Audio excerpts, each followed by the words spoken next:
Le professeur Kunstmann a obtenu un crédit relativement important, c'était 45 millions d'anciens francs à l'époque, pour acheter en fait le premier ordinateur, qui a été un Gamma 3, alors extension tambour, c'est-à-dire que cette machine, qui était une machine bien sûr très primitive par rapport au micro-ordinateur de maintenant, mais qui était pour nous un progrès considérable, puisque cette machine disposait en particulier d'un tambour magnétique qui permettait d'enregistrer quand même beaucoup de données et de programmes. C'était une petite révolution parce que la première machine qui avait été installée en 1951 était une machine, un calculateur électronique, mais analogique, c'est-à-dire qui permettait de faire des calculs avec une précision relativement faible. Il fallait un énorme temps de préparation et ça demandait en fait des techniciens qui étaient vraiment spécialisés dans ce genre de discipline.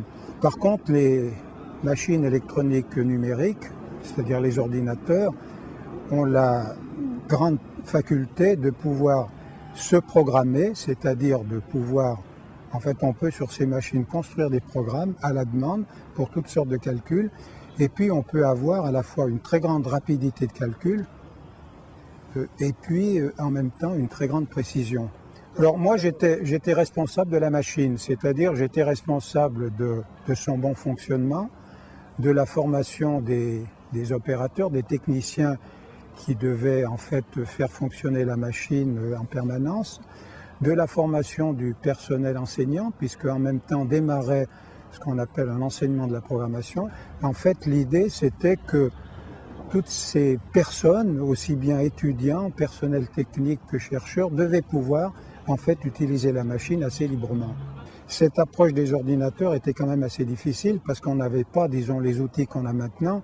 La programmation était très rudimentaire, on programmait, comme on dit, en langage binaire. Mais c'est vrai que ça a été en fait pour nous une expérience tout à fait intéressante parce que là on avait un outil, même s'il était difficile à programmer, et des fois à contrôler, il permettait quand même de faire des calculs vraiment très intéressants. Et dès ce moment-là, la plupart des services de l'université, de l'Institut Polytechnique et pas mal d'industriels de Grenoble et de la région grenobloise venaient s'adresser à nous pour réaliser des programmes. En particulier, j'ai réalisé avec un ingénieur de Merlingerin les premiers programmes de calcul de transformateurs pour l'optimisation du poids de cuivre et de fer qui était utilisé dans ce genre d'appareil.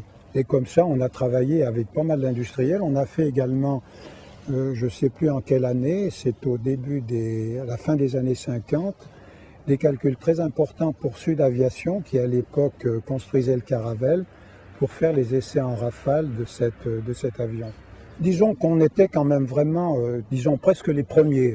Je crois qu'à Toulouse, il y avait un ordinateur IBM qui avait été acheté par le professeur Durand, qui était un physicien et qui s'intéressait aussi à des calculs.